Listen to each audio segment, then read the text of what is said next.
Game Demo! Hey everyone, and welcome to our daily demo. I'm joined by Jessica here from the XSEED, who's here to show us The Legend of Heroes Trails in the Sky. Is that correct? That is correct. So I have here actually multiple copies that you guys are giving away at the end of the show, and it comes with a soundtrack. Yep.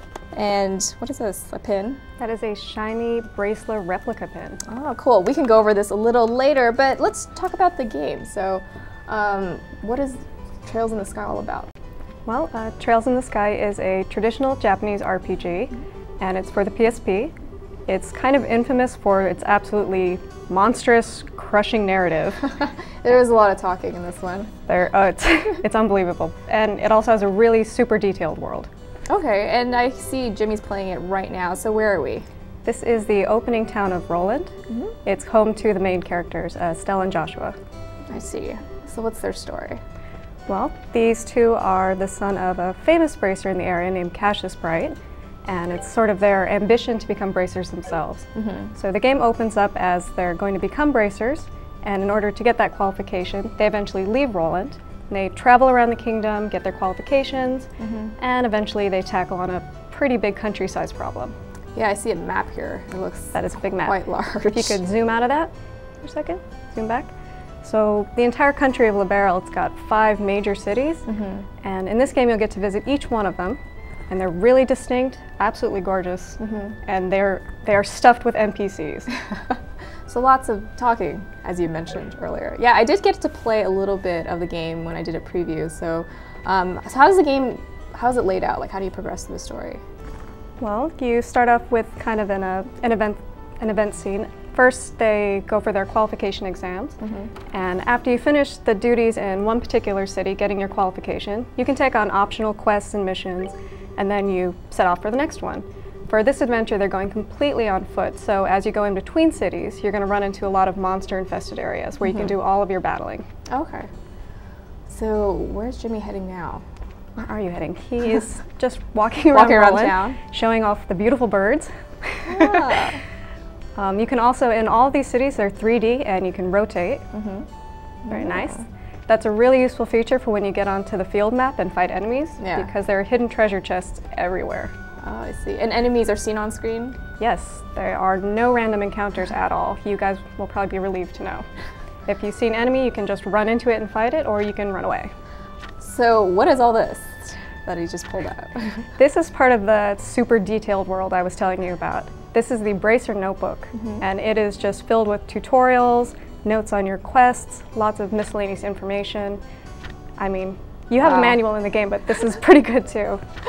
So this is on top of the manual, so all the details and everything you would possibly need. All right, very cool.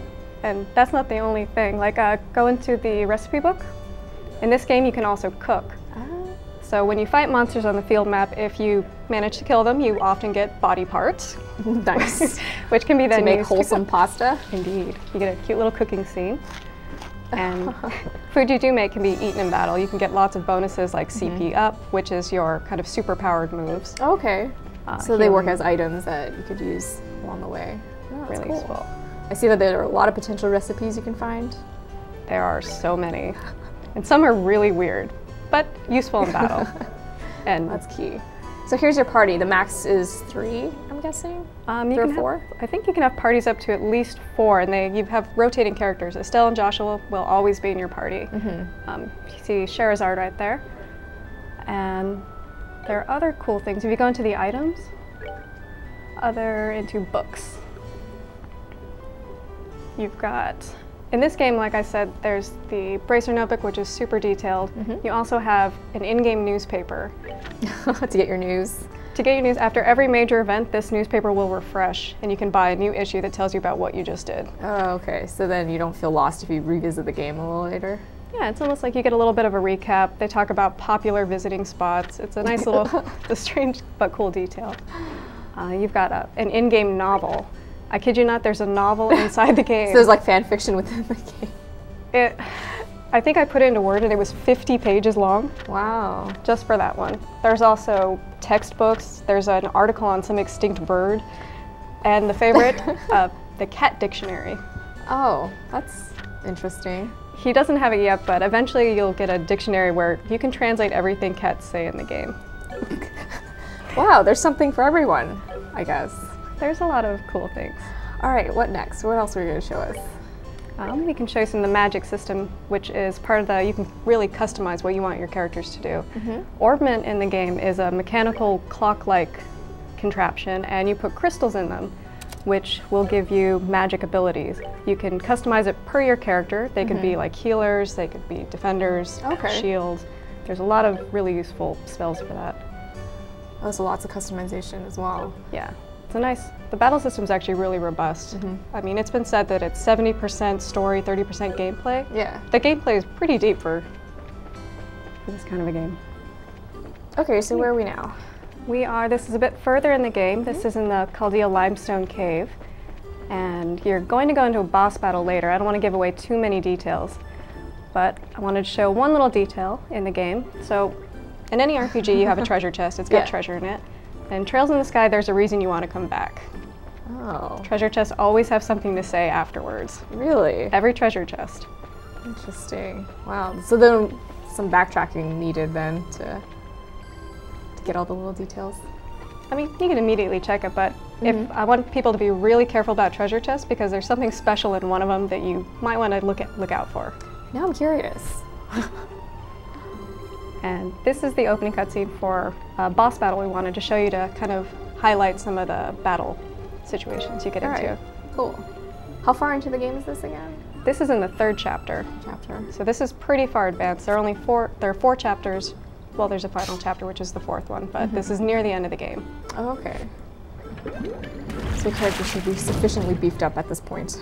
You would think so, but this boss is pretty tough. The evil penguin? He is an evil penguin. He's really cute, though. Right. When you go into battle, boss battles are the only battles you can't flee from. Any other battle you can avoid if you want to, or you can just run away. You will never not be able to run away. When you go into battle, you have a nice rotating 3D, as Jimmy showed you, and it's kind of it's got a lot of tactical elements to it. You've got some options to move around, position yourself behind enemies, or you can use plain attack, as Jimmy just did. Yeah. You can also use arts. Arts are your magic spells that you get from orbments. And this enemy seems particularly weak to fire-based spells, so I'm gonna go with those. And then on the left you have your party lineup, or at least a turn. Yeah. The little bar on the left is the AT bar. That shows the order of people going. And you see the little symbol next to Estelle as she's going next? Yeah. Those are turn bonuses. The one I think that's attack up. It's a little hard to see from here. But for this turn, she's going to have a bit more powerful attack. Okay, and that's just random? They kind of appear? It is random, but there's a move you can do to steal them, which I'll show after he shows Hurricane. This is probably Estelle's best move, or my favorite move of hers. You can hit a lot of enemies. It's got a nice radius of attack. So notice the strategic positioning, so you can't move like behind the enemies, just kind of like diagonally. Once you get closer to them, the area you can move actually advances past them. You could circle around behind them. You can put your weaker characters in the back to avoid problems. Okay. So your position is really important. Yep. And if you look, each character has 3 different bars. They're HP, they're EP, which is energy points. Those are for your arts. And CP, which are craft points. Crafts are another move you can use in battle. Those are character specific. Oh, I see. And you see how a couple of them are glowing red and one's even on fire. Once your CP reaches 100, you can do your super move. Oh, okay. So it's kind of like a limit break or overdrive. Exactly. And these become available at 100 CP, but once you hit 200, they're super, super powerful. This is worth it to wait. Yeah. This is so cute.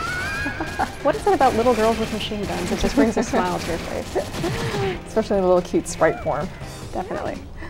Now, another cool thing about these crafts is your S-craft, which is your most powerful move, can also be used to sort of jump your turn in line. Zane has a S-craft available to him, so when it's his turn to go after the enemy goes twice, or actually Joshua can do it now. So he's going to attack, and then immediately he's going to hit his S-craft to double his turn. He just jumped the line to go straight to the top. That's called an S-break. And you can steal turn bonuses, you can sort of alter the turn order. Really good for battles. Oh, that's cute. Get the upper hand there. So yeah, it looks like a pretty, as you were saying, robust system. Is there anything else that we may have missed, or is that kind of how the battles play out? That's pretty much how it goes. There's one other good move to show when Joshua's turn comes up again. It's a move called Flicker.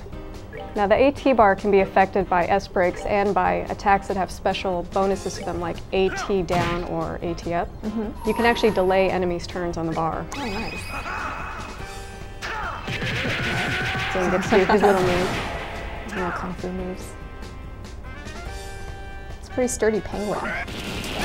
He refuses to die. I fought him a lot, and I mean, I burned up all my super moves, and it was a war of attrition. All right, Joshua's not going to go until the... Wait, how many turns still? Yeah, I keep getting bumped. Are those penguins cheating?